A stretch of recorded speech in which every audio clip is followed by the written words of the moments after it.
Bienvenido ciudadano a la biblioteca virtual de la Federación de Naciones Aliadas. Accediendo a la base de datos desclasificada y pública del Ejército de las 7 Naciones.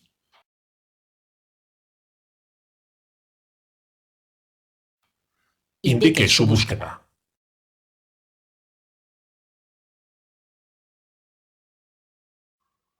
Para explicar la historia de los Blackwater, debemos remontarnos a los convulsos acontecimientos que precedieron la guerra ruso-OTAN, también conocida como Modern Warfare, guerra moderna en inglés, el transcurso de la misma y sus consecuencias. Una serie de conspiraciones y atentados de falsa bandera son los que provocaron la guerra ruso-OTAN. Todo empezó en un pequeño país de Oriente Medio, rico en petróleo, donde un golpe de Estado derrocó al gobierno aliado de Estados Unidos. El ejército de ese país invadió el país árabe, y durante los combates en la capital descubrieron que el golpista poseía un arma nuclear. Aunque se ordenó a las tropas libertadoras abandonar la ciudad, el artefacto detonado y en ese instante alrededor de 800.000 personas perdieron la vida, junto a 30.000 efectivos de las tropas norteamericanas que combatían en ella. Los servicios de inteligencia occidentales descubrieron que el arma nuclear provenía de la antigua Unión Soviética, arma vendida años atrás por un traficante de armas ultranacionalista que ahora aspiraba a derrocar al gobierno legítimo de la Federación Rusa. Para ello, se valía de una parte del ejército ruso que se había insurreccionado. Fracasado el intento de los comandos de operaciones especiales para asesinar al líder ultranacionalista, intentaron atrapar al hijo de este, pero cuando se sintió acorralado se suicidó, lo que provocó que el líder ultranacionalista, en represalia, disparara una serie de misiles balísticos intercontinentales que estaban bajo su control contra capitales occidentales. La Task Force 141, una unidad de operaciones especiales internacional que durante todo el conflicto sería de vital trascendencia, logró neutralizar los misiles y al ejército ruso insurrecto, gracias también a la intervención in extremis del ejército leal al gobierno ruso. Creyendo que la amenaza estaba abortada, no previnieron los grandes acontecimientos que pocos años después acontecerían. Y es que un fanático e inteligentísimo discípulo del líder ultranacionalista abatido se dispuso a realizar una serie de atentados de falsa bandera con el fin de provocar una guerra entre Rusia y Occidente y así castigar a aquellos que asesinaron a su mentor. El grupo terrorista estaba respaldado por algunas tropas renegadas rusas. El punto de inflexión fue que un agente occidental se infiltró en el grupo del terrorista para proporcionar información y evitar atentados, pero eso pasó justo cuando ese grupo perpetró la brutal masacre del primer aeropuerto de la capital rusa. Todo fue una trampa preparada, un acto de falsa bandera, para que las autoridades rusas descubrieran la participación de un agente de los servicios de inteligencia occidentales en la masacre. El agente fue asesinado por el líder terrorista y abandonado en el mismo aeropuerto objeto de la masacre. El presidente de la Federación Rusa, ante ese impactante descubrimiento y presionado por la situación de inestabilidad política y militar, ordenó la invasión de la costa este de Estados Unidos, iniciando así la guerra ruso-OTAN. La invasión fue tan rápida que las autoridades norteamericanas no reaccionaron a tiempo, y las ciudades de Nueva York y Washington, junto a la mismísima Casa Blanca, se convirtieron en un campo de batalla. Para intentar detener el avance de la invasión, la Task Force 141 consiguió disparar un misil nuclear dirigido a la capital estadounidense y detonarlo en la atmósfera para provocar un pulso electromagnético que anuló los sistemas electrónicos de las armas de ambos contendientes. Pero teniendo en cuenta que la invasión estaba decantada hacia el bando ruso, esto equilibró la balanza. El daño colateral e imprevisto de esta desesperada acción fue que, por desgracia, la Estación Espacial Internacional fue destruida por la onda expansiva y los astronautas que la habitaban resultaron muertos. La Task Force 141 continuó su heroica misión de sacar a la luz que el verdadero responsable de la masacre del aeropuerto fue el líder terrorista ultranacionalista. Por desgracia, se toparon con una conspiración tan grande que se vieron superados, ya que el general, El propio general que comandaba tanto la Task Force como de diversas unidades militares norteamericanas, en realidad planeó un complot para provocar una guerra entre Rusia y Estados Unidos, en venganza por la pérdida de sus hombres en Oriente Medio debido a la explosión nuclear. Paradójicamente, él fue quien filtró al terrorista que había un espía occidental en su grupo. El objetivo del general era que su país fuera la fuerza militar dominante en el mundo. No estaba solo. La infame y secreta Compañía Sombra, formada por varias unidades renegadas del ejército americano, le daban soporte. Aunque la Task Force consigue eliminar al general, la situación no mejoró, ya que en la acción muchos de los integrantes de la 141 fueron abatidos. No solo eso, el general quedó a ojos del gobierno norteamericano como un héroe, un patriota que fue asesinado por intentar detener la invasión rusa, y en cambio consideró la 141 como unos traidores que habían conspirado contra la nación y asesinado al general. Paralelamente, mientras la invasión en suelo norteamericano continuaba, comandos de la Delta Force y la Navy SEALs consiguieron poner contra las cuerdas al ejército y la marina rusa apostada frente a la costa de Manhattan. Estas acciones simultáneas provocaron numerosas bajas entre las tropas rusas y daños en su maquinaria de guerra, que finalmente se vio obligada a retirarse de Estados Unidos. Meses después, y ante un cese tenso de las hostilidades, el presidente de la Federación Rusa decidió firmar un tratado de paz con los norteamericanos, pero fue interceptado y secuestrado por los terroristas ultranacionalistas de su país. Este secuestro fue considerado por el resto del gobierno ruso como una acción de comandos occidentales en represalia por la invasión, por lo que ordenaron a su vez la invasión de la Europa occidental, y entonces Alemania se convirtió en un escenario de una cruenta guerra. Mientras la guerra se desataba, ahora en suelo europeo, se produjeron diversos ataques químicos en diversas capitales europeas, matando a millares de personas.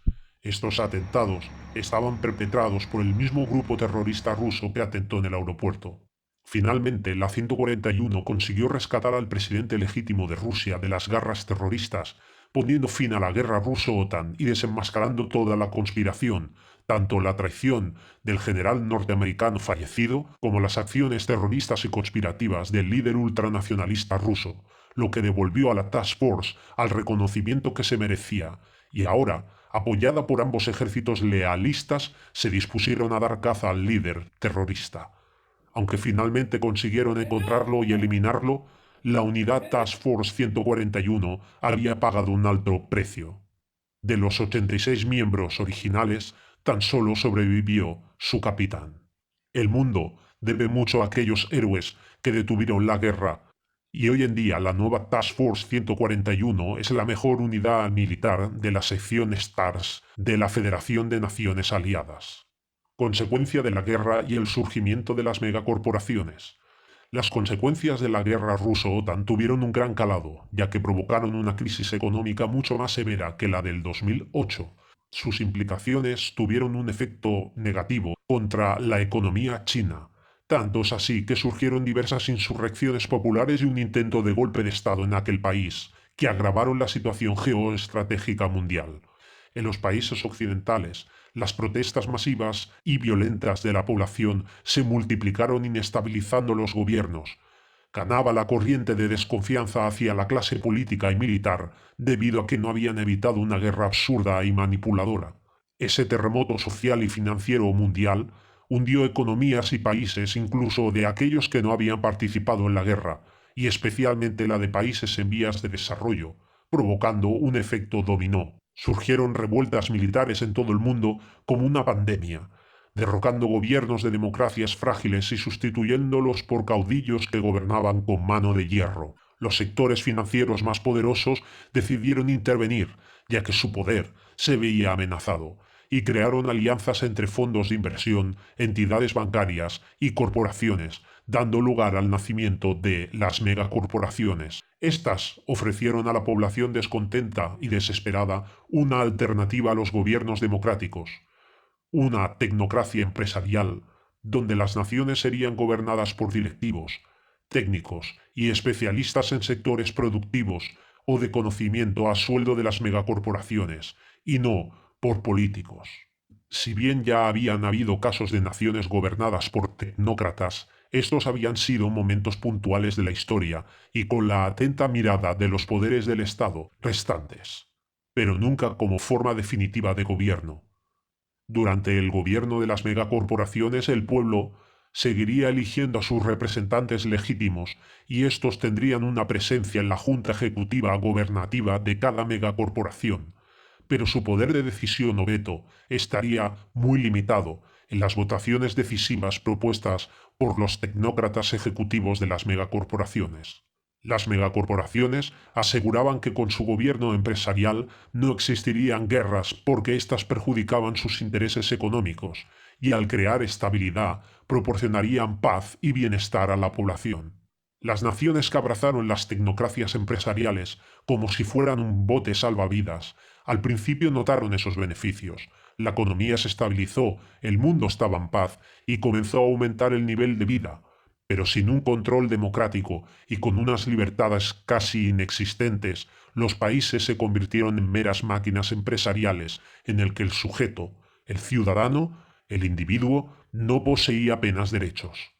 La tecnocracia empresarial se había transformado de la noche al día en una dictadura encubierta. Pero llegó el día en que las megacorporaciones comenzaron a competir entre ellas y la crisis pasó del terreno económico al militar, desencadenando la primera guerra corporativa y causando millones de muertos.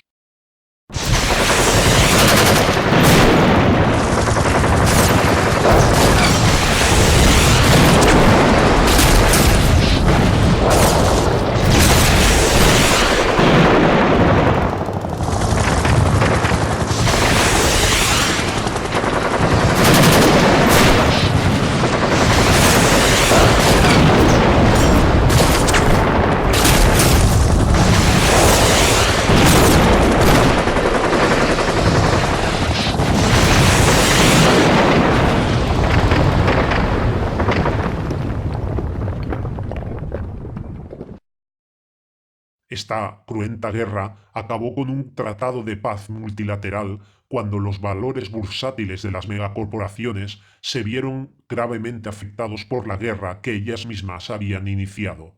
Después del conflicto, algunas de las naciones que aún conservaban gobiernos democráticos y otras que mediante revoluciones derrocaron al poder de las juntas ejecutivas se unieron en la llamada Federación de Naciones Aliadas para hacer frente al poder de las megacorporaciones y reconducir al mundo al camino de la paz, la democracia y los valores fraternales. Dos de las megacorporaciones menos poderosas decidieron apoyar esa alianza, temerosas de desaparecer absorbidas por sus competidoras o por ser derrocadas por alguna revolución.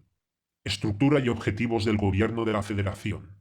El gobierno de la Federación se sustenta en 4 pilares. El poder ejecutivo recae en el presidente de la Federación, el legislativo en el Parlamento Federal y el judicial en el Tribunal Supremo Federal.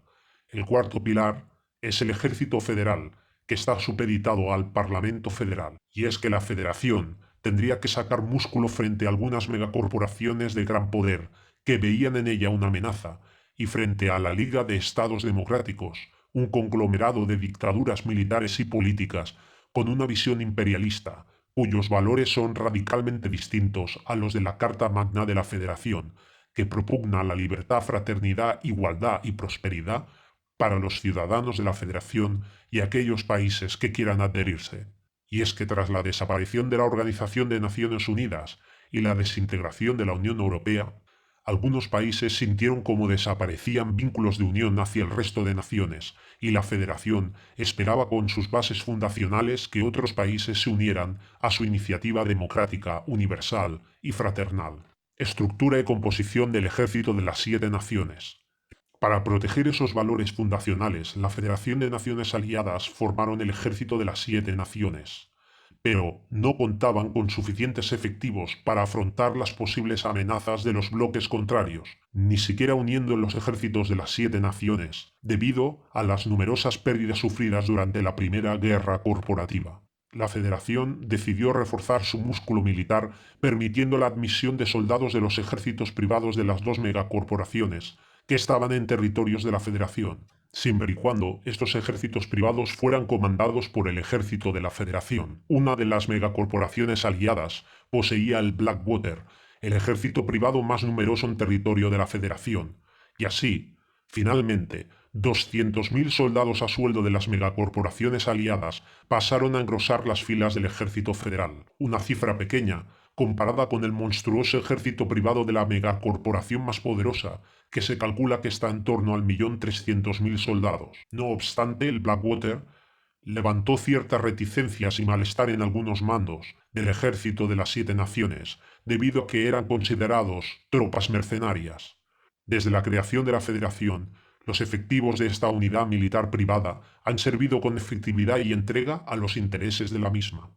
El Estado Mayor del Ejército de las Siete Naciones se denomina Alto Mando. El ejército se ramifica en 3 secciones. Sección de FAAN, acrónimo inglés de Ejército Federal de las Naciones Aliadas, formado por tropas regulares multinacionales y subdividido en unidad de tierra, de mar y de aeroespacio. Cada subdivisión está comandada por un mando operativo que dirige las misiones. El grueso del ejército privado de las megacorporaciones aliadas está integrado en esta sección y desplegado en forma de divisiones y regimientos. Sección de SSO, acrónimo en inglés de Operaciones Estratégicas Secretas, formado por la élite de la división STARS, también por soldados que hayan destacado en el ejército federal y por exagentes pertenecientes a las antiguas agencias de inteligencia. Esta división está especializada en espionaje, en inteligencia y contrainteligencia militar, misiones encubiertas y de blancos selectivos. Está comandada por un mando operativo. Los soldados de las megacorporaciones aliadas no pueden acceder a esta sección. Sección STARS, también conocida como Sección STARS, acrónimo inglés de Tácticas Especiales y Servicio de Rescate, formado por tropas de choque y respuesta rápida, que se despliegan en las misiones en forma de fuerzas operativas, también conocidas como Task Force. Cada Task Force le integra un máximo de 100 soldados. Habitualmente estas se despliegan para dar apoyo al ejército federal o a las misiones de la sección de operaciones estratégicas secretas, aunque también realizan misiones propias en la que hay implicadas una o más Task Force, y habitualmente son para combatir el narcotráfico y el terrorismo internacional, y en general cualquier amenaza contra la seguridad de la Federación. Las Task Forces más condecoradas son la 141, que fue una pieza clave durante la guerra ruso-OTAN, y la 418. Cada misión está comandada por un mando operativo. En la sección STARS existen varias unidades Blackwater desplegadas en forma de pelotones, escuadrones o fire teams, según se requieran para la misión asignada. La asignación de los soldados del Blackwater en las STARS es muy dispar. Por ejemplo, en la Task Force 141 no hay presencia del Blackwater. En cambio, en la 418 hay un Fire Team asignado permanentemente. En cambio, la presencia del Blackwater en otras Task Force pueden llegar a concentrar más de la mitad de sus efectivos, aunque en ningún caso existen Task Force exclusivas del Blackwater, a diferencia de las divisiones y regimientos Blackwater que forman parte del Ejército Federal regular. Información finalizada. Para más información, introduzca nuevos términos. Que tenga una larga y próspera vida, ciudadano.